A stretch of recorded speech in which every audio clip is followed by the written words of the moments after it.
Soalnya kemarin-kemarin ada kasus gitu ya, selebgram dibully habis-habisan sama youtuber senior, terus akhirnya udah narsis malah nangis ya.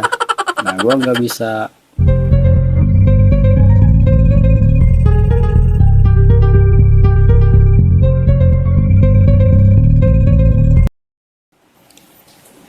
Wow, assalamualaikum teman-teman, balik lagi di channel Aitulang di sesi curhat bareng Cupang. eh Lagi-lagi ini curhat bukan sembarang curhat. Video ini gue buat nambah pengetahuan kalian, terutama buat generasi-generasi muda nih yang sangat haus akan sejarah.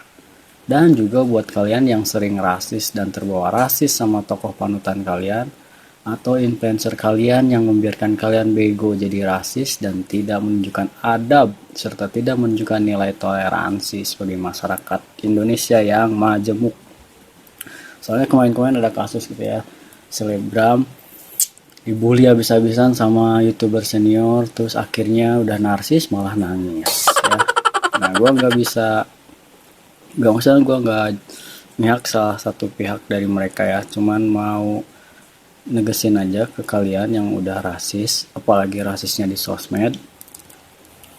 Kalau kalian gak suka orang ya cara personal aja, jangan bawa-bawa ras atau golongannya atau agamanya apa. Nah, itu adalah sifat-sifat untuk memecah belah ya.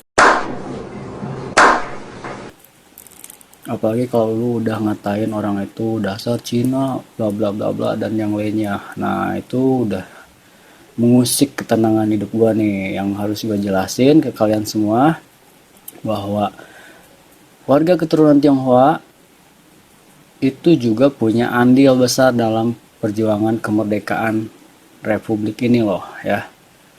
Nah, memang sih warga keturunan Tionghoa itu sering mendapatkan perlakuan diskriminatif karena ras yang berbeda. Hal ini tidak hanya terjadi di Indonesia, tapi di negara-negara lain juga ya. Nah, untuk itu gue mau ngasih tahu nih beberapa orang yang kebetulan keturunan Tionghoa, tapi mereka punya andil besar dan punya jasa juga nih buat bangsa Indonesia. Siapa aja diantaranya? Yang pertama itu Laksamada Muda Purnawirawan TNI John Lee.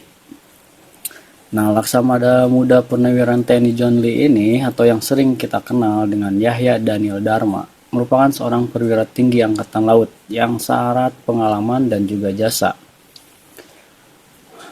Perjalanan hidupnya seorang pelaut, John Lee ini ikut sebuah kapal dagang Belanda awalnya, tapi nanti dia gabung ke kapal Kesatuan Republik Indonesia di Sulawesi. Gue singkat aja nih ya.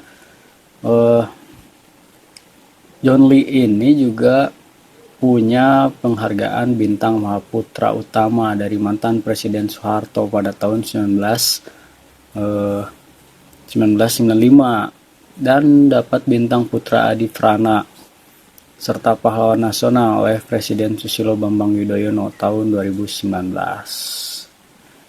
Yang kedua ada Jiao Kiesong.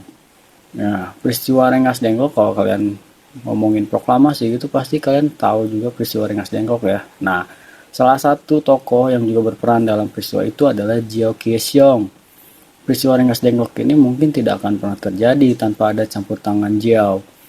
Dia rela rumahnya dijadikan tempat penyanderaan Soekarno-Hatta oleh para pemuda, yang diantaranya adalah Soekarni, Heru Saleh, dan Adam Malik ya, pada tanggal 16 Agustus itu.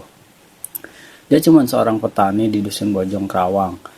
Nah, sebelum meninggal dia juga berpesan pada keluarganya bahwa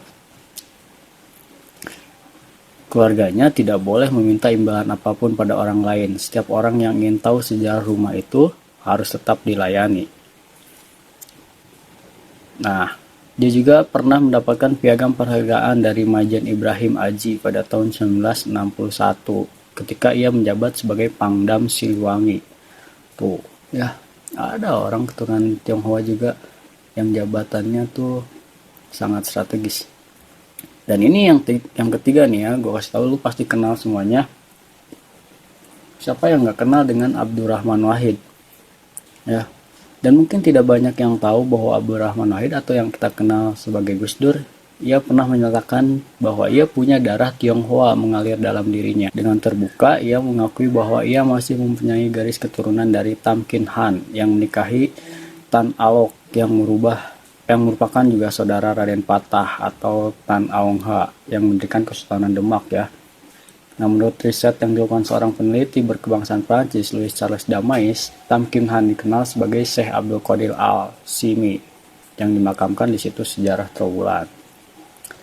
Lalu yang keempat nih, Lau Chuan To bersama dengan para tokoh Tionghoa lainnya nih, sejarawan Oh Ho Ham yaitu pendiri harian Kompas yaitu PK Ojong. Lau Chuan To itu turut terlibat dalam pencetusan piagam asimilasi yang menganjurkan agar keturunan Tionghoa sepenuhnya berasimilasi dengan masyarakat Indonesia. Nah, ia menjadi penyokong berdirinya Masjid Lao Tse di Jakarta serta Yayasan Haji Karim Oi.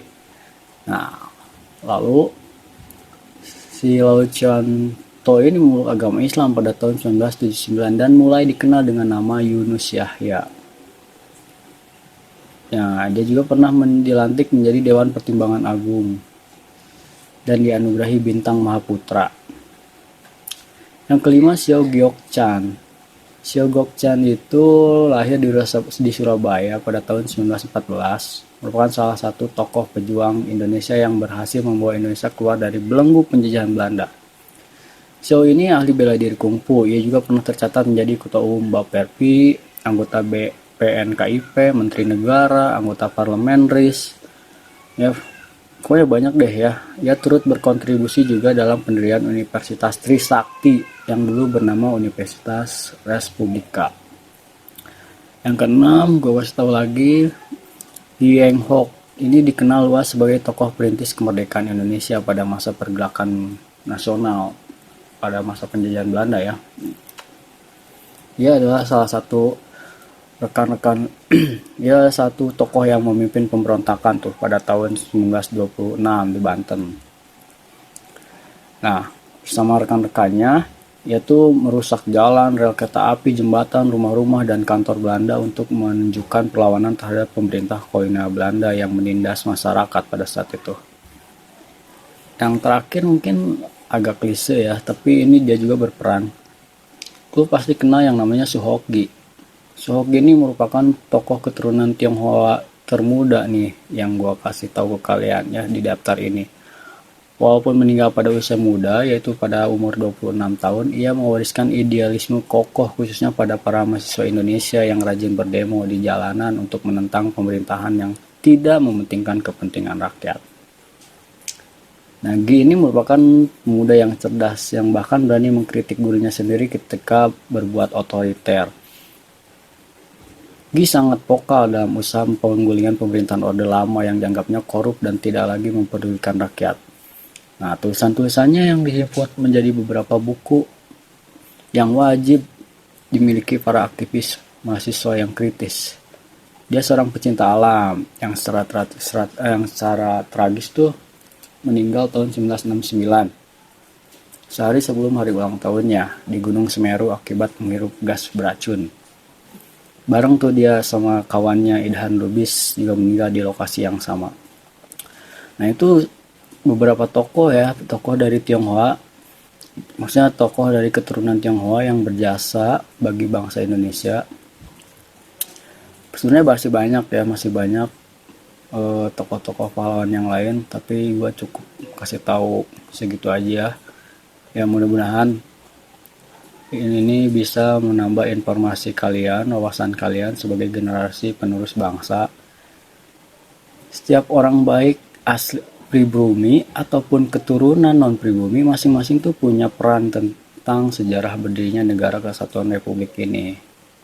Dan semoga kita terhindar dari fitnah yang mencoba mengadu domba anak bangsa ya untuk bergaduh satu sama lainnya. Nah, pastinya pergaduhan itu hanya akan membuang energi positif kita, teman-teman. Mari sama-sama kita mengenal sejarah bangsa sendiri agar tidak mudah diadu domba pihak lain. Dan hindari permusuhan di sosmed dengan bertindak rasis. Ini yang penting nih ya. Tidak ada tempat untuk rasisme di Indonesia ini. dan khususnya di media sosial. Oke, itu aja sih pesan gue ya. Jika kalian suka dengan video ini, silahkan klik like, dan jika kalian menganggap video ini berguna dan bermanfaat, silahkan share video ini ke teman-teman kalian dan masyarakat Indonesia khususnya. Ya, makasih udah nonton Curhat Bareng Cupang. Curhat bukan sembarang curhat. Terima kasih sudah menonton Curhat Bareng Cupang. Sekali lagi, wassalam. Teman-teman jangan lupa beli novel saya untuk Sarah di Tokopedia, Shopee, dan Bukalapak. Atau langsung saja cek linknya di deskripsi ya.